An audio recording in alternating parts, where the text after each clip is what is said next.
നമ്മൾ ഇന്ന് നോക്കാൻ പോകുന്നത് ട്രെറ്റിനോയിനെ കുറിച്ചാണ്. ട്രെറ്റിനോയിൻ എന്ന് പറയുന്നത് വൈറ്റമിൻ എയുടെ ഒരു ഡെറിവേറ്റീവാണ്. ട്രെറ്റിനോയിൻ മെയിനായിട്ട് നമ്മൾ യൂസ് ചെയ്യുന്നത് ആക്നി ട്രീറ്റ് ചെയ്യാനും അതുപോലെ തന്നെ ഡാർക്ക് സ്പോട്ട് റെഡ്യൂസ് ചെയ്യാൻ, ഫേസിലുണ്ടാകുന്ന വ്രിങ്കിൾസ്, അതേപോലെ സ്കിൻ ടോൺ ഇമ്പ്രൂവ് ചെയ്യാൻ, ഇതിനൊക്കെ വേണ്ടിയിട്ടാണ് നമ്മൾ ഈ ക്രീം യൂസ് ചെയ്യുന്നത്. പക്ഷേ ഈ ക്രീം യൂസ് ചെയ്യുമ്പോൾ അതുപോലെ തന്നെ സൈഡ് എഫക്റ്റ് വരാൻ ചാൻസ് ഉള്ളൊരു ക്രീമാണ് ട്രെറ്റിനോയിൻ. ഇന്ന് നമ്മൾ നോക്കാൻ പോകുന്നത് ഈ ക്രീം അപ്ലൈ ചെയ്തിട്ട് നമുക്ക് ആഴ്ചകൾ കൊണ്ട് നമ്മുടെ ഫേസിൽ വരുന്ന മാറ്റങ്ങൾ എന്തൊക്കെയാണെന്നാണ്. നമുക്ക് ആദ്യമായിട്ട് ട്രെറ്റിനോയിൻ എന്താണെന്ന് മനസ്സിലാക്കാം. ട്രെറ്റിനോയിൻ എന്ന് പറയുന്നത് ഒരു വൈറ്റമിൻ എയുടെ ഡെറിവേറ്റീവാണ്. ഇത് നമുക്ക് പല ബ്രാൻഡ് നെയിമിൽ ഇന്ന് അവൈലബിൾ ആണ്. ഇതെന്താണ് നമ്മുടെ സ്കിന്നിന് ചെയ്യുന്നതെന്ന് വെച്ചാൽ, നമ്മുടെ സ്കിന്നിനെ എക്സ്ഫോളിയേറ്റ് ചെയ്തിട്ട് നമ്മുടെ സ്കിന്നിൽ നമ്മുടെ ഡെഡ് സ്കിൻസിനെ റിമൂവ് ചെയ്തുകൊണ്ട് തന്നെ ഒരു പുതിയ സെല്ല് ഫോം ചെയ്യുകയാണ്. അതായത് നമ്മുടെ പഴയ സെല്ലിനെ നശിപ്പിച്ചുകൊണ്ട് നമ്മുടെ സ്കിന്നിൽ ഒരു പുതിയ സെല്ല് ഫോം ചെയ്യുകയാണ് ചെയ്യുന്നത്. ഈ ട്രെറ്റിനോയിൻ റെറ്റിനോളും എല്ലാം സെയിം തന്നെയാണ്.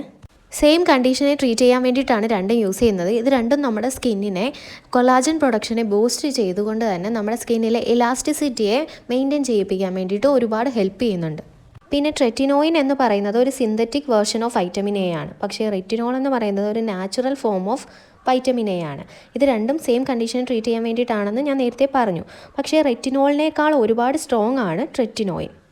അതുകൊണ്ട് തന്നെ നമുക്ക് റെറ്റിനോൾ പ്രിസ്ക്രിപ്ഷനോട് കൂടിയും പ്രിസ്ക്രിപ്ഷൻ ഇല്ലാതെയും മെഡിക്കൽ ഷോപ്പിൽ നിന്ന് വാങ്ങിച്ച് യൂസ് ചെയ്യാം. പക്ഷേ നമ്മൾ ട്രെറ്റിനോയിൻ ഒരിക്കലും നമ്മൾ പ്രിസ്ക്രിപ്ഷൻ ഇല്ലാതെ വാങ്ങിച്ച് യൂസ് ചെയ്യാനായിട്ട് പാടില്ല. ഏതെങ്കിലും ഒരു ഡെർമറ്റോളജിസ്റ്റിൻ്റെ പ്രിസ്ക്രിപ്ഷനോട് കൂടിയിട്ട് വേണം ഈ ഒരു മെഡിസിൻ നമ്മൾ വാങ്ങിക്കാനായിട്ട്. അതിനുശേഷം ഇത് നമ്മൾ യൂസ് ചെയ്തിട്ട് 1 മുതൽ 4 ആഴ്ച കഴിയുമ്പോൾ തന്നെ നമ്മുടെ സ്കിന്ന് ഇറിറ്റേറ്റ് ആവും. ഇറിറ്റേറ്റ് ആയിട്ട് റെഡ്നെസ് വരും, പീൽ ചെയ്യും. ഇത് ഈ ക്രീമിൻ്റെ ഒരു നോർമൽ ഒരു പാർട്ടാണ്, അതങ്ങനെ വരുന്നതാണ്.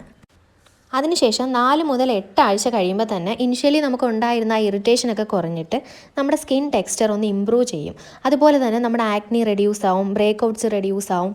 അതിനുശേഷം നമ്മളൊരു 3 മാസം മുതൽ 6 മാസം വരെ കണ്ടിന്യൂസ് യൂസ് ചെയ്യുമ്പം ഒരുപാട് ചേഞ്ചസ് നമ്മുടെ സ്കിന്നിൽ കാണാൻ കഴിയും. ആക്നി കുറയുന്നത് പോലെ ഫൈൻ ലൈൻസ്, ബ്രേക്ക് ഔട്ട്സ്, ഇതൊക്കെ ഫുള്ളായിട്ട് നമുക്ക് മാറിയിട്ട് ഒരു ഈവൻ ടോൺ സ്കിന്ന് നമുക്ക് കിട്ടും.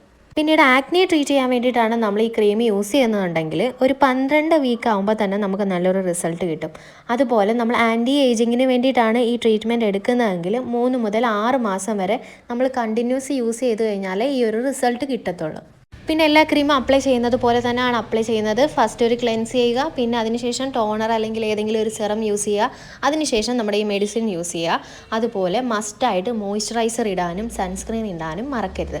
നമ്മുടെ സ്കിന്ന് നല്ല രീതിക്ക് പീൽ ചെയ്യുന്നതുകൊണ്ട് ഇടയ്ക്കിടയ്ക്ക് റിപ്പീറ്റായിട്ട് നമ്മൾ മോയ്സ്ചറൈസർ ഇട്ട് കൊടുത്തുകൊണ്ടേ ഇരിക്കണം. എന്നാൽ മാത്രമേ ഈ ഒരു കണ്ടീഷനെ നമുക്ക് മാറ്റാനായിട്ട് പറ്റൂ. ട്രെറ്റിനോയിൻ പല സ്ട്രെങ്തിൽ ഇന്ന് അവൈലബിൾ ആണ്. അതുപോലെ തന്നെ ഇത് യൂസ് ചെയ്യുമ്പോൾ നമ്മൾ കോമ്പിനേഷനായിട്ട് യൂസ് ചെയ്യാൻ പാടില്ലാത്തത് ബെൻസൈൽ പെറോക്സൈഡ് യൂസ് ചെയ്തുകൂടാ, സാലിസിലിക് ആസിഡ് യൂസ് ചെയ്തുകൂടാ, അതേപോലെ തന്നെ സൾഫർ കണ്ടൻറ്റ് വരുന്ന ക്രീംസോ ഒന്നും യൂസ് ചെയ്തുകൂടാ. പിന്നെ ട്രെറ്റിനോയും ഒരുമിച്ച് ഒരിക്കലും യൂസ് ചെയ്യരുത്. പിന്നെ അത്ര പവർഫുൾ ക്രീം ആയതുകൊണ്ട് ഒരുപാട് കാര്യങ്ങൾ നമ്മൾ ശ്രദ്ധിക്കണം. അതുപോലെ തന്നെ പ്രിസ്ക്രിപ്ഷൻ ഇല്ലാതെ ഒരിക്കലും ഇത് വാങ്ങിച്ച് യൂസ് ചെയ്യാനായിട്ട് പാടില്ല. യൂസ് ചെയ്യുന്നവരാണെങ്കിൽ, നിങ്ങൾ പ്രിസ്ക്രിപ്ഷനോട് കൂടി യൂസ് ചെയ്യുന്നവരാണെങ്കിൽ, ഒരുപാട് വെയിലത്ത് നിന്ന് വർക്ക് ചെയ്യുന്നവരാണെങ്കിൽ കഴിവതും ഒഴിവാക്കുന്നതാണ് നല്ലത്. നോർമലി ഒരു പേഴ്സൺ യൂസ് ചെയ്യണമെങ്കിൽ തന്നെ ഒരുപാട് ക്രൈറ്റീരിയ ഫോളോ ചെയ്യണം. അതുകൊണ്ട് പ്രത്യേകിച്ച് പ്രഗ്നൻറ്റ് വുമൺ അല്ലെങ്കിൽ ഫീഡിങ് മദറിൻ്റെ കാര്യം പ്രത്യേകിച്ച് ഞാൻ എടുത്ത് പറയേണ്ട കാര്യമില്ല. ഒരിക്കലും അവർ യൂസ് ചെയ്യാനായിട്ട് പാടില്ല. ഇത്രയൊക്കെയാണ് എനിക്ക് ട്രെറ്റിനോയിനെ കുറിച്ച് പറയാനുള്ളത്. നിങ്ങൾക്ക് ഈ വീഡിയോ ഇഷ്ടപ്പെട്ടു കഴിഞ്ഞാൽ തീർച്ചയായും ലൈക്ക് ചെയ്യുക, ഷെയർ ചെയ്യുക.